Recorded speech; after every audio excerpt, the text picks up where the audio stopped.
हरे कृष्ण। सन्चै हुनुहुन्छ सबैजना। आज चाहिँ मैले श्लोक 34 देखि श्लोक 44 सम्म पढ्ने छु। सुरु गरौँ है त। श्लोक 34। मानिसहरूले सधैँ तिम्रो अपयशको वर्णन गर्नेछन्। एउटा सम्मानित व्यक्तिको लागि अपयश भन्ने कुरा मृत्यु भन्दा पनि बढ्ता कष्टकर हुन्छ।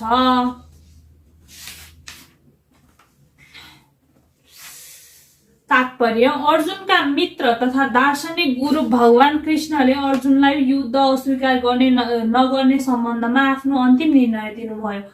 भगवानले भन्नुभयो, अर्जुन, यदि तिमीले युद्ध सुरु हुनुभन्दा अगावै युद्ध भूमि त्यागिदेऊ भने मानिसहरूले तिमीलाई कायर भन्नेछन्। मानिसहरूले गाली नै गरून्, तर युद्ध भूमिबाट भागेर मैले ज्यान बचाउँछु भन्ने तिमीले सोचेका छौ भने त्यो पनि राम्रो होइन। यो भन्दा तिमी बरु युद्ध भूमिमै मर्नु बेस हुन्छ। मेरो यही सुझाव छ। तिमी जस्ता सम्मानित मानिसका लागि निन्दित हुने विषय मृत्यु भन्दा पनि खराब हो। त्यसैले मरिन्छ कि भन्ने डरले तिमीले युद्ध मैदानबाट भाग्नु हुँदैन। यो भन्दा युद्धमै मर्नु राम्रो हो। यसबाट तिमी मेरो मित्रताको दुरुपयोग गर्ने र समाजमा आफ्नो इज्जत गुमाउने जस्ता अपजसबाट बच्नेछौ। यसरी युद्धबाट भाग्नु भन्दा युद्धमा मर्नु राम्रो हो भन्ने अन्तिम निर्णय भगवानले अर्जुनलाई दिनुभयो। श्लोक 35। जुन जुन महारथीहरूले तिम्रो नाम र इज्जतलाई अत्यन्त आदर गरेका छन् तिनीले तिमीलाई युद्धबाट डराएर भागेको ठानेर तिमीलाई तुच्छ मान्नेछन्।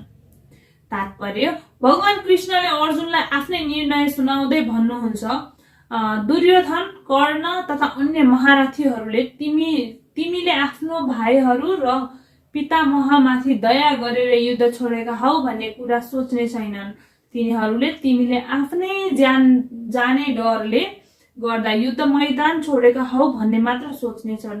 यसले गर्दा उनीहरूले अत्यन्त आदर गरेको तिम्रो व्यक्तित्व नष्ट हुनेछ। श्लोक 36। तिम्रा शत्रुहरू तिम्रो पुरुषार्थको उपहास गर्दै अनेकौं दुर्वचनहरू भनेर तिम्रो निन्दा गर्नेछन्। त्यो भन्दा कष्टदायी कुरा तिम्रा लागि अरू के होला। तात्पर्य, अर्जुनको नचाहिदो करुणा भाव देखेर भगवान कृष्णलाई सुरुमै आश्चर्य लागेको थियो र उहाँले अर्जुनको त्यस्तो करुणा भाव आर्यहरूलाई नसुहाउने भनेर टिप्पणी गर्नुभएको थियो। अहिले अर्जुनको त्यही तथाकथित करुणा भावका विरोधमा भगवानले आफूले भनेको शब्दहरूलाई प्रमाणित गरिदिनु भयो। श्लोक 37। हे कुन्ती पुत्र, यदि युद्धमा मारियो भने तिमीले स्वर्गलोक पाउनेछौ र यदि युद्ध नै तिमीले जित्यौ भने पृथ्वीको राज्य भोग्न पाउनेछौ। त्यसैले दृढ संकल्पका साथ उठ र युद्ध गर। तात्पर्य, हुन त अर्जुनले नै युद्ध जित्दछन् भन्ने कुराको कुनै निश्चितता थिएन, तैपनि उनले युद्ध गर्नै पर्थ्यो, किनकि यदि उनी युद्धमा मारिए भने पनि उनी स्वर्ग जान पाउँथे। श्लोक 38। सुख दुःख, लाभ हानि, विजय पराजय सम्बन्धी विचारै नगरी तिमी युद्धका लागि युद्ध गर। यसो गर्यौ भने तिमीलाई कुनै पाप लाग्ने छैन। तात्पर्य, भगवान कृष्ण अब सिधै भन्नुहुन्छ, अर्जुनले युद्धकै लागि युद्ध गर्नु पर्दछ, किनभने यो युद्ध भगवानको इच्छा हो। कृष्ण भावनामय क्रियाकलापमा सुख दुःख, लाभ हानि, जय पराजयको कुनै विचार गरिँदैन। हरेक काम कृष्णकै निमित्त भनेर गरिनु पर्दछ। यही हो दिव्य चेतना वा कृष्ण भावना। यसो गर्दा भौतिक क्रियाकलापको जस्तो प्रतिक्रिया हुँदैन। जसले आफ्नो इन्द्रियहरूको तृप्तिका लागि सत्वगुण वा रजोगुणमा रहेर काम गर्दछ त्यसले राम्रा वा नराम्रा प्रतिफल पाउँदछ। तर जसले आफूलाई कृष्ण भावनामय कार्यमा पूर्ण समर्पित गर्दछ त्यसले सामान्य कर्म गर्नेले जस्तै कसैप्रति कृतज्ञ र कसैप्रति ऋणी हुनु पर्दैन। भगवत 11:5-41 मा भनिएको छ, देवर्षि भूताप्त नृणां पितॄणां न किंकरो नायमृणी च राजन् सर्वात्मना य शरणं शरण्यं गतो मुकुन्दं परिवृत्य कर्तम्। देवता, ऋषि, सामान्य मानिस, पारिवारिक जन, मानव जाति वा उसका पूर्वज ती जोसुकै हुन्, तर जसले आफ्ना सबै कर्तव्यहरूलाई छोडेर पूर्ण रूपले श्री कृष्ण वा मुकुन्दमा आफूलाई समर्पित गरेको छ, त्यसैले कसैप्रति कृतज्ञ हुनु पर्दैन र कसैको ऋणी पनि हुनु पर्दैन। यो श्लोकमा कृष्णले अर्जुनलाई अप्रत्यक्ष रूपमा यही कुराको संकेत गर्नु भएको छ। यस विषयको व्याख्या निम्नलिखित श्लोकमा अझ स्पष्ट रूपले गरिनेछ। श्लोक 39। यसरी विश्लेषणात्मक अध्ययनद्वारा मैले तिमीलाई यो ज्ञानको वर्णन गरे। अब म निष्काम कर्मको व्याख्या गर्छु, सुन। हे पार्थ, यदि तिमीले यही ज्ञानमा रहेर कर्म गर्यौ भने तिमीले आफूलाई कर्म बन्धनबाट मुक्त गर्न सक्दैनौ। तात्पर्य: निरुक्ति वा वैदिक शब्दकोश अनुसार विस्तार पूर्वक वस्तुहरूको वर्णन गर्ने विद्यालाई सांख्य भनिन्छ र सांख्य त्यो दर्शन हो जसले आत्माको साँचो स्वभावको व्याख्या गर्दछ। योगले इन्द्रियहरूलाई नियन्त्रण गर्ने काम गर्दछ। अर्जुनको नलड्ने प्रस्ताव इन्द्रिय तृप्तिमा आधारित थियो। उनी आफ्नो प्रमुख कर्तव्य नै बिर्सेर युद्धबाट विमुख हुन चाहन्थे। उनले के विचार गरे भने आफ्ना बन्धु बान्धव धृतराष्ट्रका छोराहरूमाथि विजय प्राप्त गरेपछि पाइने राज्य भोगको सुख भन्दा आफ्ना इष्टमित्रलाई नमारिकन पाइने सुख ठूलो हो। यी दुवै कुराको आधारभूत सिद्धान्त इन्द्रिय तृप्ति हो। उनीहरूलाई जितेर पाइने सुख र आफ्ना इष्टमित्रलाई जीवित देख्न पाउँदा प्राप्त हुने सुख, यी दुवै वैयक्तिक इन्द्रिय तृप्तिमा आधारित छन्। यसमा बुद्धि र कर्तव्य दुवैको बलिदान हुन पुग्दछ। त्यसैले कृष्णले अर्जुनलाई के भन्न चाहनुहुन्छ भने उहाँका पितामहको शरीर मारिए पनि उनको वास्तविक आत्मा मर्दैन। कृष्ण अगाडि भन्नुहुन्छ, स्वयं भगवान लगायत सम्पूर्ण जीवहरू शाश्वत छन्। भूतकालमा पनि ती सबै जीवात्माको पृथक अस्तित्व थियो, वर्तमान कालमा पनि छ र भविष्यमा पनि तिनीहरूको पृथक अस्तित्व यथावत रहिरहनेछ, किनभने हामी सबै शाश्वत व्यष्टि आत्मा हौ। हामी विभिन्न प्रयोजनमा केवल आफ्नो शारीरिक परिधान मात्रै परिवर्तन गर्दछौँ, तर यथार्थमा यो भौतिक परिधानको बन्धनबाट मुक्ति पाएपछि पनि हाम्रो पृथक अस्तित्व रहिरहन्छ। भगवान कृष्णले आत्मा र शरीरको अति स्पष्ट विश्लेषण गर्नु भएको छ। निरुक्ति कोशका आधारमा विभिन्न दृष्टिकोणबाट गरिने आत्मा र शरीरको विश्लेषणात्मक ज्ञानलाई यहाँ सांख्य भनिएको छ। यो सांख्यको नास्तिक कपिलको सांख्य दर्शनसँग कुनै सम्बन्ध छैन। पाखण्डी कपिलको सांख्य योग भन्दा धेरै अगाडि कृष्णकै अवतार मानिनु हुने भगवान कपिल देवले आफ्नी आमा देवहुतिलाई साँचो सांख्य योगको व्याख्या गर्नु भएको थियो। यसको उल्लेख श्रीमद् भागवतमा छ। उहाँले यहाँ स्पष्ट व्याख्या गर्नु भएको छ, पुरुष अर्थात् परमेश्वर सक्रिय हुनुहुन्छ र प्रकृतिमाथि दृष्टिपात गरेर उहाँले सृष्टि गर्नुहुन्छ। वेद र गीतामा यो कुरालाई स्वीकार गरिएको छ। वेदमा गरिएको वर्णनले के संकेत गर्दछ भने भगवानले प्रकृतिमाथि दृष्टिपात गर्नुभयो र प्रकृतिमा आवरणिक व्यष्टि आत्माहरूको गर्भाधान गर्नुभयो। यी सम्पूर्ण आत्माहरू इन्द्रिय तृप्तिका निमित्त भौतिक संसारमा कार्यरत छन् र भौतिक शक्तिका वशमा परेर तिनीहरूले आफूलाई नै भोक्ता ठानिरहेका छन्। यस मानसिकताले जीवात्मालाई मुक्तिको अन्तिम अवस्थासम्म पुर्याउँदछ, जहाँ ऊ भगवानमा विलीन हुन्छ। यो नै मायाको अर्थात् इन्द्रिय तृप्ति जन्य मोहको अन्तिम पासो हो। यस प्रकारका इन्द्रिय तृप्ति जन्य धेरै जन्महरू व्यतीत गरिसकेपछि मात्र कुनै महान आत्मा वासुदेव भगवान कृष्णका शरणमा जान्छन्। यहाँ पुगेपछि उसको परम सत्यको खोज परिपूर्ण हुन्छ। शिष्यस्तेहं सारी मां त्वां प्रपन्नम भन्दै अर्जुनले पहिले नै कृष्णलाई गुरु मानेर उहाँका शरणमा परेका थिए।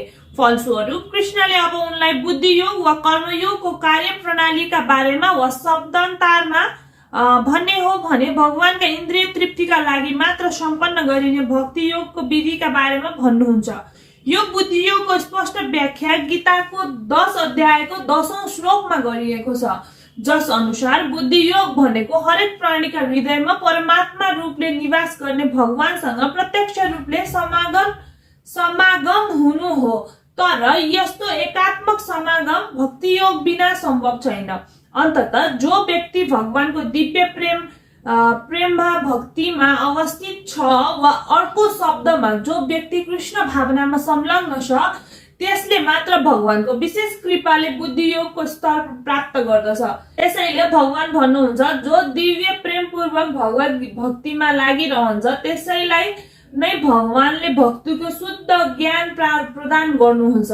यस प्रकार भक्त सजिलैसँग भगवानको सच्चिदानन्दमय दिव्य धाममा पुग्न सक्दछ।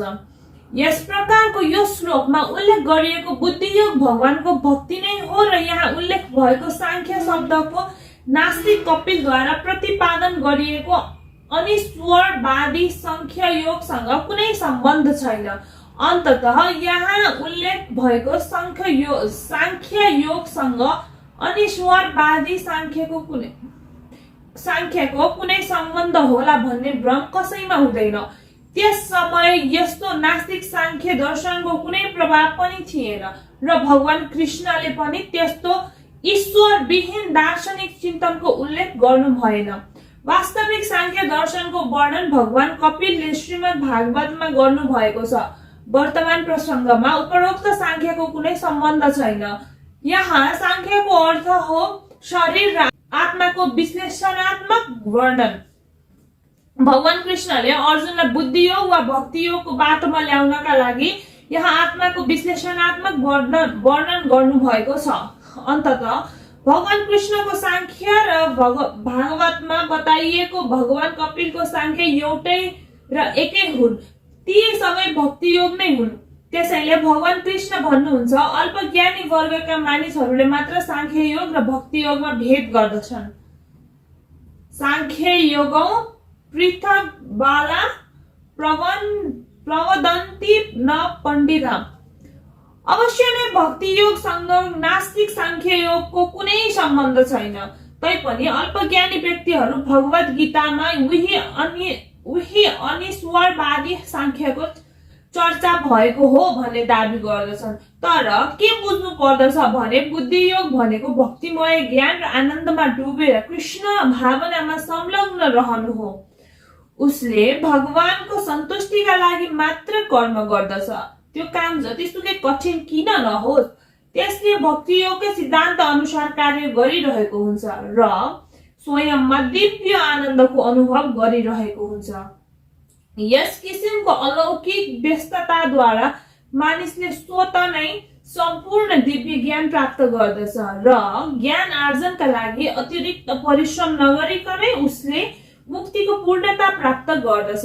कृष्ण भावनामा रहेर गरिने कर्म र फल प्राप्तिका इच्छाले गरिने कर्ममा, अझ विशेष गरी इन्द्रिय तृप्तिका लागि पारिवारिक वा भौतिक आनन्द पाउने उद्देश्यले गरिने कर्ममा निकै अन्तर छ। त्यसैले बुद्धि योग भन्नु हामीले गर्ने कर्मकै दिव्य गुण हो। श्लोक 40। यस प्रयासमा न कुनै हानि छ न विघ्न नै। यो मार्गमा गरिएको सानो प्रगतिले पनि व्यक्तिलाई अत्यन्त भयानक किसिमको भयबाट मुक्त गराइदिन्छ। तात्पर्य, इन्द्रिय तृप्तिको अपेक्षा नगरिकन कृष्ण भावनामा रहेर कृष्णकै लागि गरिने कार्य नै सबैभन्दा उच्च र दिव्य गुण युक्त कार्य हुन्। यस्ता कार्यको आरम्भ सानै प्रकारको भए पनि त्यसमा कुनै विघ्न पर्दैन र त्यस्ता कार्यको सानो भाग पनि कहिल्यै नाश हुँदैन।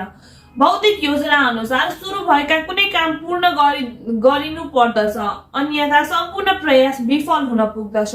तर कृष्ण भावना अनुसार सुरु भएका कुनै पनि कार्यको उक्त कार्य पूर्ण नभएको भए पनि त्यसको स्थायी प्रभाव रहिरहन्छ।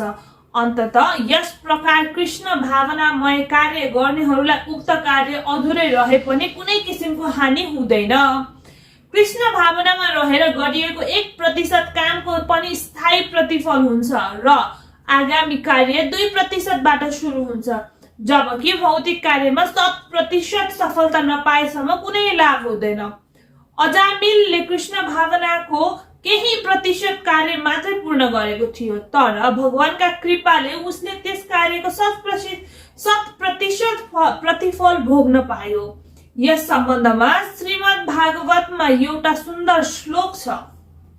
त्यक्त्वा स्वधर्म चरणाम्बुजं हेरर्भजनं पक्वथ पतेत्तत्त्वं यदि यत्र क्व वा भद्रं भूदमुष्य किं को वार्थ आप्तो भजतां स्वधर्मत्।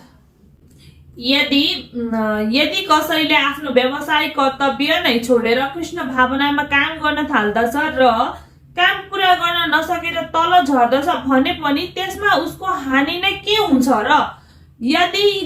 त्यसै गरी यदि कसैले आफ्नो भौतिक कार्य पूरा गर्दछ भने त्यसबाट उसलाई फाइदा के?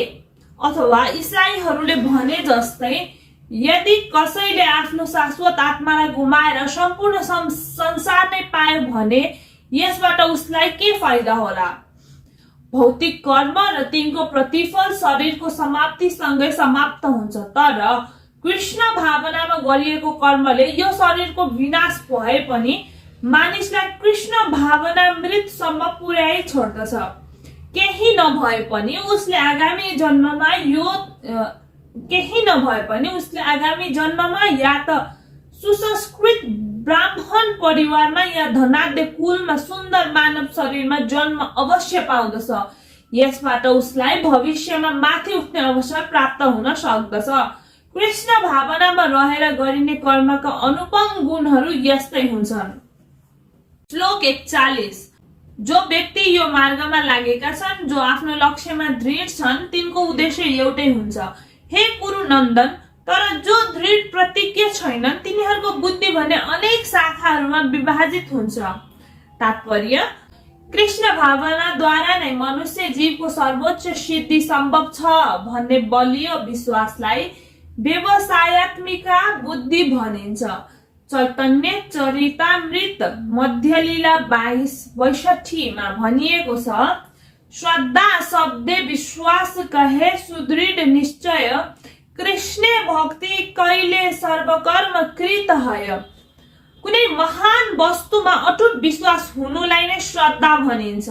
कृष्ण भावना रूपी कर्तव्यमा संलग्न भएको व्यक्तिलाई भौतिक संसारसँग सम्बन्धित रहेर पारिवारिक परम्परा, मानवता, राष्ट्रियता आदिका लागि काम गर्नुपर्ने बाध्यता रहँदैन। पूर्व जन्ममा गरिएका राम्रा वा नराम्रा कर्मको प्रतिफलले नै मानिसलाई सकाम कर्ममा लगाउँदछ। तर कृष्ण भावनामा जागृत भइसकेको व्यक्तिलाई भने आफ्ना कर्मको शुभ फलका लागि प्रयत्नशील हुनु आवश्यक छैन, किनभने कृष्ण भावनामा लागेका व्यक्तिका सबै कामहरू आध्यात्मिक स्तरमै हुन्छन्। उनीहरूमा राम्रो र नराम्रो द्वैत भाव नै रहँदैन। देहात्म बुद्धिको परित्याग नै कृष्ण भावनाको सर्वोच्च सिद्धि हो। कृष्ण भावनामा उन्नति गर्नाले यो स्तर स्वतः प्राप्त हुन्छ। कृष्ण भावनामा रहेको व्यक्ति दृढ निश्चय ज्ञानमा आधारित हुन्छ।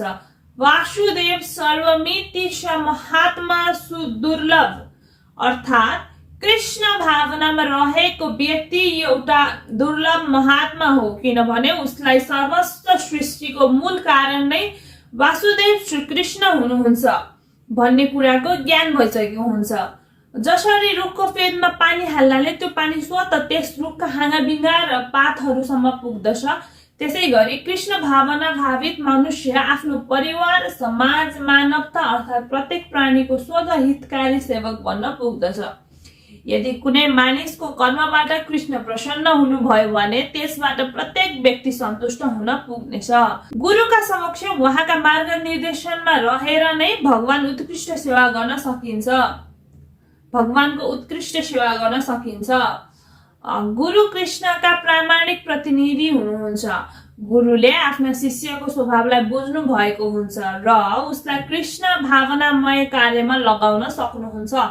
अन्ततः कृष्ण भावनामा पारङ्गत हुनका लागि मानिसले दृढतापूर्वक कार्य गर्नुपर्दछ र कृष्णका प्रतिनिधि स्वरूप गुरुको आज्ञा पालन गर्नुपर्दछ। गुरुका उपदेशलाई नै मानिसले आफ्नो जीवनको लक्ष्य मान्नु पर्दछ। आफ्नो प्रसिद्ध गुरु स्तुतिमा विश्वनाथ चक्रवर्ती ठाकुर हामीलाई उपदेश दिँदै भन्नुहुन्छ, यस्य प्रसादात् भगवत प्रसादो यस्य प्रसादान्न गति कुतोपि ध्यायन्नस्तु वस्तस्य यशस्त्री संध्य वन्दे गुरु श्री चरणारविन्दम। गुरु प्रसन्न हुनुभयो भने भगवान पनि प्रसन्न हुनुहुन्छ। गुरुलाई प्रसन्न नबनाई कृष्ण भावनाको स्तरसम्म पुग्नु सम्भव छैन। अन्ततः हामीले गुरुको चिन्तन गर्नु पर्दछ र दिनमा 3 पटक गुरु कृपाको याचना गर्नु पर्दछ अनि आफ्ना गुरुलाई सादर वन्दना गर्नु पर्दछ। यो सम्पूर्ण प्रक्रिया देहात्म बुद्धि भन्दा पर पूर्ण आत्मज्ञानमा आधारित छ। यो सैद्धान्तिक मात्र नभएर व्यावहारिक पनि छ।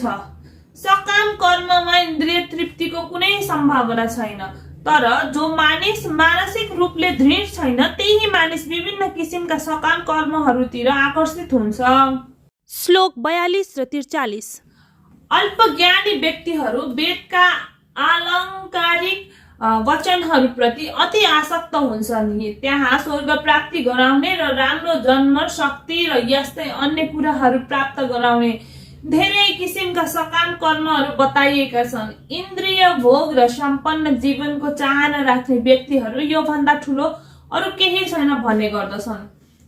तात्पर्य सामान्यतया मानिसहरू बुद्धिमान हुँदैनन्। अज्ञानताका कारणले नै तिनीहरू वेदको कर्मकाण्ड विभागमा बताइएका सकाम कर्महरूप्रति बढी आसक्त हुन्छन्। तिनीहरू स्वर्गमा आनन्द भोग गराउने इन्द्रिय तृप्तिका साधनहरू भन्दा बढी केही चाहँदैनन्। स्वर्गमा सुरा र सुन्दरीको अभाव हुँदैन र त्यहाँ भौतिक सम्पन्नता भन्ने कुरा अति सामान्य हुन्छ। वेदमा स्वर्ग प्राप्तिका लागि धेरै धेरै यज्ञ अनुष्ठानहरूको व्यवस्था छ। त्यसमा पनि ज्योतिष्टोम यज्ञ विशेष हो भनिएको छ। जसले स्वर्ग प्राप्तिको चाहना राख्छ उसले अवश्य नै यी यज्ञहरू सम्पन्न गर्नै पर्दछ। यसै कुरालाई लिएर अल्पज्ञानी मानिसहरू वैदिक ज्ञानको सम्पूर्ण अभिप्राय नै यही हो भन्ने ठान्दछन्।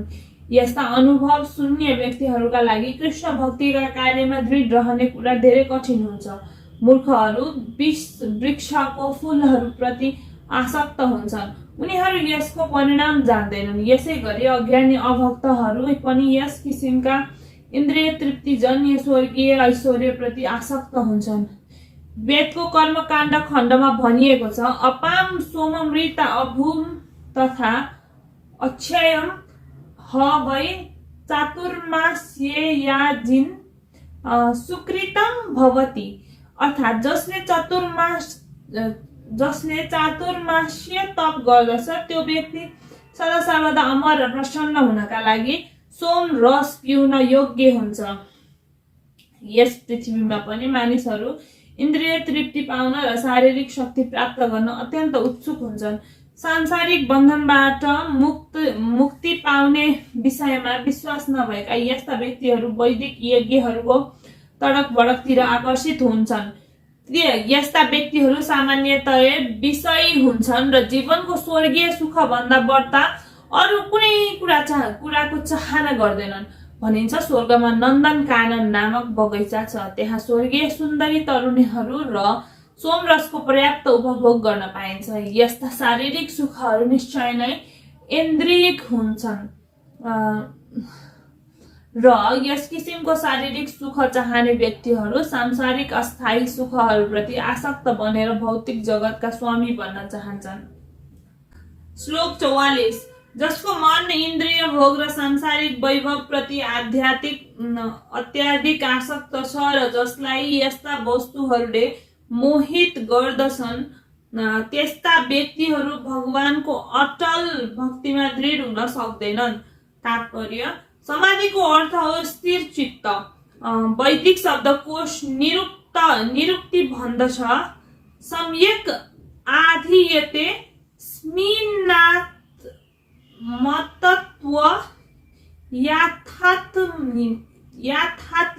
याथात्म्यम अर्थात् जब मन आत्मालाई बुझ्नका लागि स्थिर हुन्छ त्यही अवस्थालाई समाधि भनिन्छ। समाधि न भौतिक इन्द्रिय भोगका रुचि राख्नेहरूका लागि सम्भव छ, न यस्ता अस्थायी वस्तुबाट मोहित हुनेहरूका लागि सम्भव छ। तिनीहरू अलिकति भौतिक शक्तिका प्रभावले दूषित भएकै हुन्छन्।